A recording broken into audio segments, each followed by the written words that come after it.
لا حول ولا قوة إلا بالله العلي العظيم اعوذ بالله من الشيطان الرجيم بسم الله الرحمن الرحيم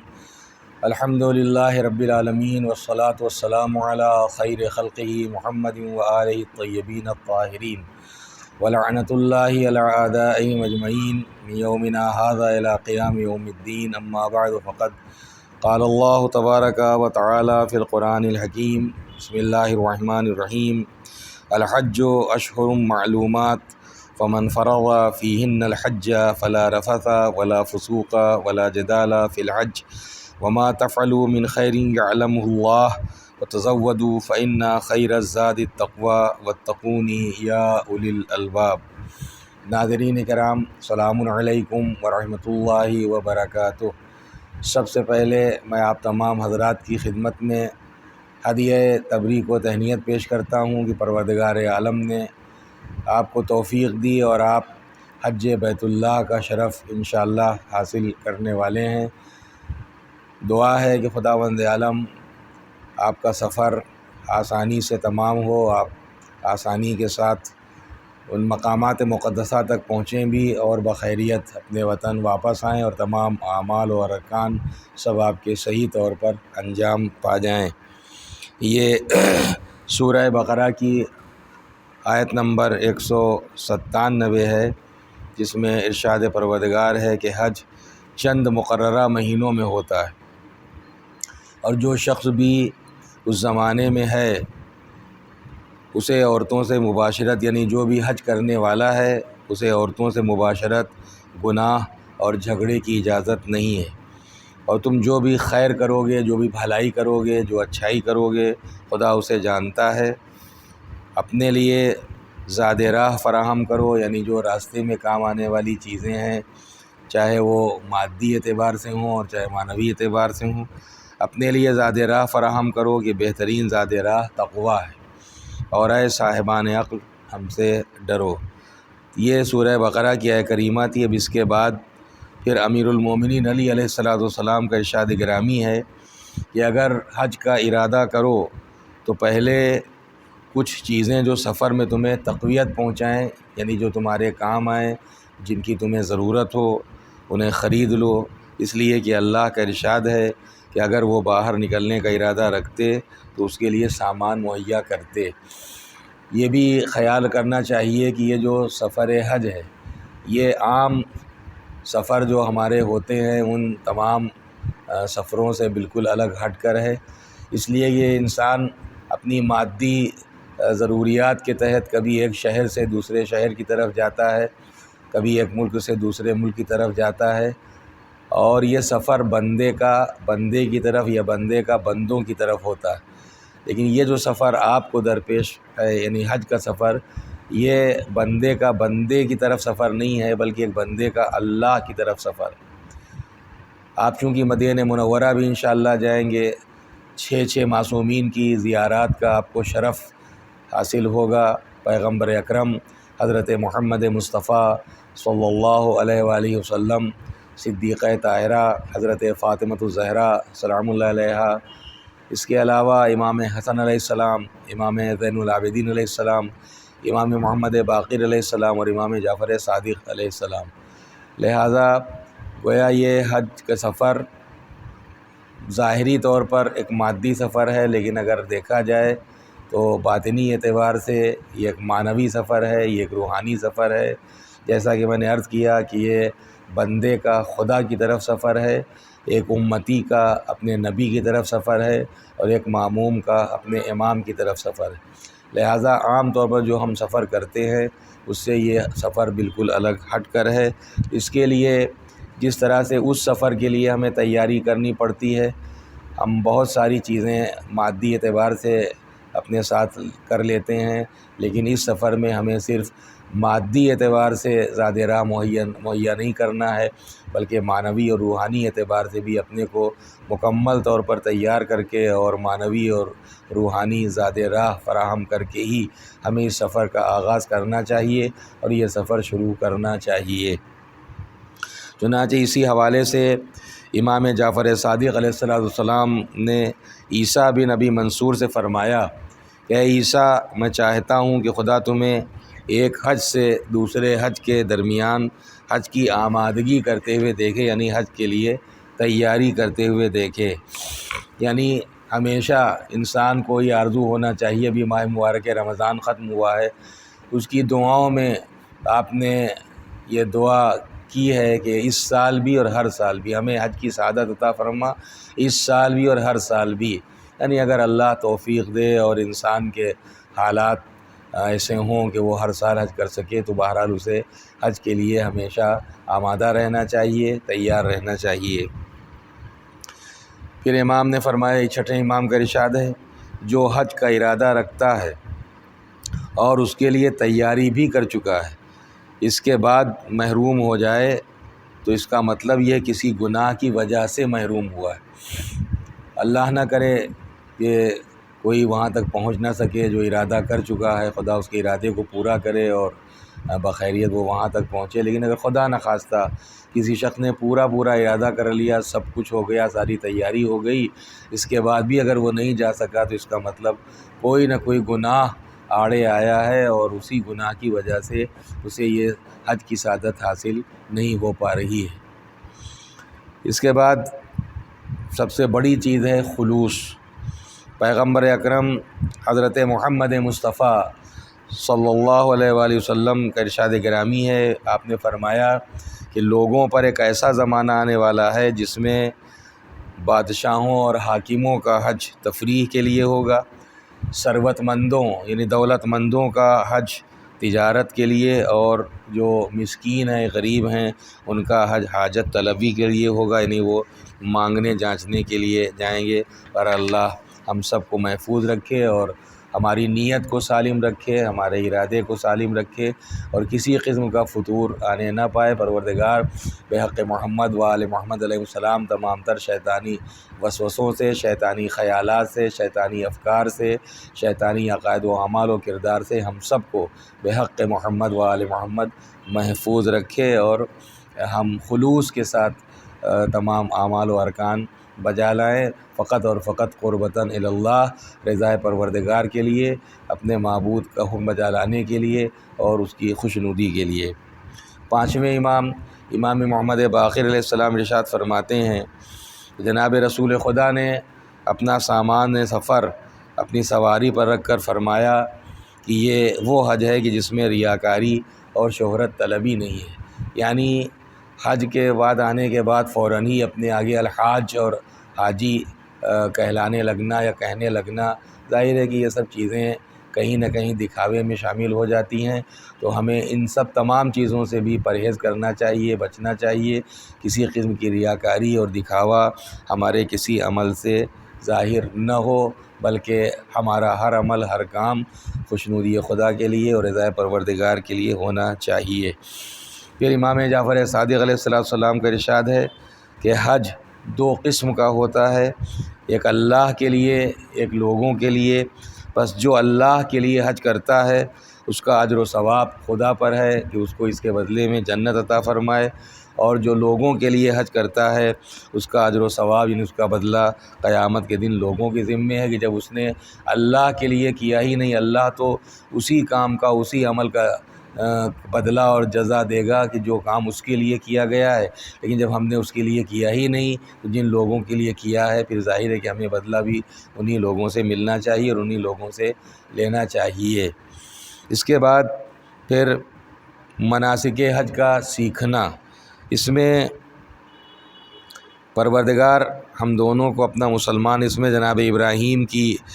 دعا ہے کہ جو سورہ بقرہ کی آیت نمبر 128 ہے، جس میں ارشاد ہے کہ ربنا وجعلنا مسلمین لک ومن ذریتنا امۃ مسلمۃ لک وارنا مناسکنا وتب علینا انک انت التواب الرحیم۔ پروردگار ہم دونوں کو اپنا مسلمان اور فرما بردار قرار دے، اور ہماری اولاد میں بھی ایک فرما بردار امت جو تیری اطاعت گزار ہو پیدا کر کے ہمیں ہمارے مناسک دکھلا دے اور ہماری توبہ قبول فرما کہ تو بہترین توبہ قبول کرنے والا ہے۔ پیغمبر اکرم حضرت محمد مصطفیٰ صلی اللہ علیہ وآلہ وسلم کا ارشاد گرامی ہے، فرماتے ہیں کہ اپنے مناسک و اعمال کو سیکھ لو، کیونکہ وہ مناسک تمہارے دین کا حصہ ہیں۔ اگر آپ حج کی سعادت حاصل کرنے والے ہیں تو اولین فریضہ یہ ہے کہ آپ کم سے کم کچھ تھوڑا سا ہوم ورک کریں، اور جو مناسک جو اعمال اور ہیں ان کے متعلق آپ جان لیں کہ وہاں ہمیں کیا کرنا ہے اور کس طریقے سے کرنا ہے۔ یہ بھی بہت ضروری ہے۔ عام طور پر ہوتا ہے کہ آدمی چلا جاتا ہے لیکن اعمال سے، ارکان سے بالکل بے خبر ہوتا ہے، کچھ نہیں جانتا، اور پھر وہاں جا کے پریشان ہوتا ہے، یا کبھی غلطی ہو جاتی ہے، کبھی کچھ ہو جاتا ہے۔ لہذا بہتر یہ ہے کہ کم سے کم جو ضروری چیزیں ہیں ان کو انسان دریافت کر لے، پوچھ لے، معلومات حاصل کر لے، ان کی جانکاری لے لے کہ ہمیں مدینے میں کیا کرنا ہے، اور خاص طور پر ہمیں مکہ پہنچ کر عمرہ تمتع میں ہمیں کیا کرنا ہے، کس طرح سے طواف ہوگا، صحیح کے شرائط کیا ہیں، تقصیر کہاں پر ہوگی، طواف کی شرائط کیا ہیں، وغیرہ وغیرہ۔ بہرحال ارکان حج کے بارے میں معلومات حاصل کرنا بھی ہر سفر کرنے والے کا، جو بھی سفر حج کا ارادہ رکھتا ہے، اس کے لیے ضروری ہے۔ زرارہ کہتے ہیں کہ میں نے امام جعفر صادق علیہ السلام سے عرض کیا کہ مجھے اللہ آپ پر فدا کر دے، یعنی میں آپ پر قربان ہو جاؤں، میں آپ سے حج سے متعلق 40 سال سے سوال کرتا آ رہا ہوں، اور آپ مجھے جواب دیتے آ رہے ہیں، آخر حج کے کتنے مسائل ہیں؟ تو امام نے فرمایا کہ زرارہ، جس گھر کا حضرت آدم سے بھی 2000 سال پہلے سے حج ہوتا آ رہا ہے، تم چاہتے ہو کہ اس کے مسائل 40 ہی سال میں ختم ہو جائیں؟ بہرحال جو لوگ گئے ہیں اور جا چکے ہیں ان کو اندازہ ہے کہ ہر سال کچھ نہ کچھ نئے مسائل ضرور درپیش ہوتے ہیں۔ بہرحال مختصر یہ ہے کہ کم سے کم موٹے طور پر جو بھی مسائل اور ارکان ہیں ان کے بارے میں انسان سفر حج سے پہلے ہی معلومات حاصل کر لے، تاکہ وہاں کوئی غلطی اس طرح کی نہ ہونے پائے کہ خدا نخواستہ حج باطل قرار پائے۔ اس کے بعد جو شرائط ہیں اس میں ہے مال کی تطہیر، یعنی جو پیسہ آپ لگا رہے ہیں حج میں اس کا پاک ہونا ضروری ہے۔ اگر خدا نخواستہ حرام طریقے سے آیا ہوا پیسہ ہے تو پھر یہ سفر ہی جائز نہیں ہوگا۔ پیسہ پاک ہونا چاہیے جو بھی، یعنی حلال طریقے سے آیا ہوا ہو، اور دوسرے یہ کہ ہمارے مال میں اللہ نے جو اپنا اور اپنے رسول کا اور دوسروں کا، غربا اور مساکین کا جو حق رکھا ہے وہ بھی کوئی حق ہمارے ذمے نہ ہو، یعنی خمس کی ادائیگی بھی ضروری ہے۔ جو پیسہ خدا نخواستہ اگر کوئی شخص ایسا ہے جو خمس کا پابند ہی نہیں ہے، ایک یہ ہے کہ شخص خمس کا پابند ہے، اس کے لیے تو خیر کوئی مسئلہ نہیں ہے، وہ سال بہ سال نکال ہی رہا ہے تو وہ اس کا پیسہ تو پاک ہے، لیکن جو کبھی نہیں نکالتا اس کے لیے کم سے کم ضروری ہے کہ وہ جو پیسہ بھی اس سفر حج میں لگا رہا ہے، وہ جو آپ نے حج کمیٹی میں جمع کیا ہے وہ پلس جو آپ اپنے ساتھ لیے جا رہے ہیں، ٹوٹل جتنا پیسہ ہوتا ہے اس کا کم سے کم اس میں سے خمس آپ کو نکالنا ہے، یعنی 20%، پانچواں حصہ، اور جس میں سے جو بھی پیسہ نکلے گا، پانچواں حصہ یا 20% جو بھی نکلے گا، اس میں 2 حصے ہوتے ہیں، ایک سہم امام، ایک سہم سادات۔ آدھا سہم سادات ہوتا ہے، آدھا سہم امام ہوتا ہے۔ سہم سادات آپ اپنی مرضی کے مطابق جو بھی غریب سید ہے اس کو دے سکتے ہیں، اور سہم امام یا تو آپ براہ راست نائب امام جس کی آپ تقلید کر رہے ہیں اس کو بھجوائیں، یا پھر اس کی اجازت جہاں جہاں حاصل ہے جن اداروں کو، وہاں یا جن لوگوں کو، ان کو آپ دے سکتے ہیں۔ بہرحال یہ بھی ضروری ہے، مال کی طہارت اس کا بھی خیال رکھنا ضروری ہے کہ خدا نخواستہ ایسا نہ ہو کہ ہم مال حرام سے حج کریں اور ہم سمجھیں کہ ہم نے حج کر لیا ہے لیکن وہ ہمارا حج بارگاہ الہی سے رد ہو جائے اور قبول نہ ہو۔ اللہ ہم سب کو محفوظ رکھے بحق محمد و آل محمد علیہم الصلاۃ والسلام۔ پھر پیغمبر اکرم ہی کا ارشاد ہے کہ جب کوئی انسان غیر حلال یعنی حرام مال کے ذریعے حج کرتا ہے اور لبیک اللہم لبیک کہتا ہے تو خداوند متعال فرماتا ہے لا لبیک ولا سعدیک ھذا مردود علیک، کہ نہ لبیک نہ سعدیک، یہ تیرے ہی اوپر یعنی پلٹ جائے گا، یعنی تیری حاضری میری بارگاہ میں قبول نہیں ہے۔ پیغمبر اکرم ہی کا ارشاد ہے کہ جب انسان پاک و پاکیزہ مال کے ساتھ حج کرنے کے لیے نکلتا ہے اور اپنا پیر رکاب میں ڈالتا ہے، نہیں بالکل تیار ہو جاتا ہے، سواری پر سوار ہو جاتا ہے اور کہتا ہے کہ لبیک اللہم لبیک، تو ایک منادی، ایک آواز دینے والا آسمان سے آواز دیتا ہے کہ لبیک و سعدیک، یعنی تیری حاضری قبول ہے اور تو خوشبخت ہے، تیرا زاد راہ حلال، تیری سواری حلال، تیرا حج قبول اور تو بے گناہ ہے، یعنی تیرے گناہ بخشے جا چکے ہیں۔ اور جب کوئی ناپاک مال کے ساتھ نکلتا ہے اور رکاب میں یعنی پیر رکھ لیتا ہے، یعنی سواری پر سوار ہو جاتا ہے اور لبیک کی آواز لگاتا ہے، تو آسمان سے ایک منادی ندا دیتا ہے لا لبیک ولا سعدیک، یعنی تیری حاضری بارگاہ الہی میں قبول نہیں ہے اور تو خوشبخت بھی نہیں ہے، تیرا زاد راہ حرام، تیرا مال حرام، تیرا حج گناہ آلود، یعنی گناہوں سے بھرا ہوا ہے اور غیر مقبول ہے، یعنی بارگاہ الہی میں قبول نہیں ہے۔ پھر فرماتے ہیں کہ 4 چیزیں 4 جگہوں پر قطعاً جائز نہیں ہیں: خیانت، چھینا جھپٹی، چوری، سود، یہ سب حج، عمرہ، جہاد اور صدقے میں بھی جائز نہیں ہیں۔ اس کے بعد پھر زاد راہ کی نہایت پاکیزگی، اس سلسلے میں بھی یعنی جو بھی سامان آپ نے لیا ہے، جو پیسہ لیا ہے، اس کی پاکیزگی کے بارے میں پیغمبر اکرم کا ارشاد گرامی ہے کہ خدا کے نزدیک میانہ روی، یعنی جو بھی آپ خرچ کریں وہ اپنی حیثیت کے مطابق خرچ کریں، نہ بہت کم جس سے کنجوسی ثابت ہو اور نہ بہت زیادہ جو اسراف میں آ جائے، فضول خرچی میں آ جائے۔ لہٰذا خرچ کے معاملے میں اس کا بھی خیال رکھنا چاہیے کہ نہ بالکل انسان کنجوس ہو جائے اور نہ فضول خرچی کرنے والا ہو جائے۔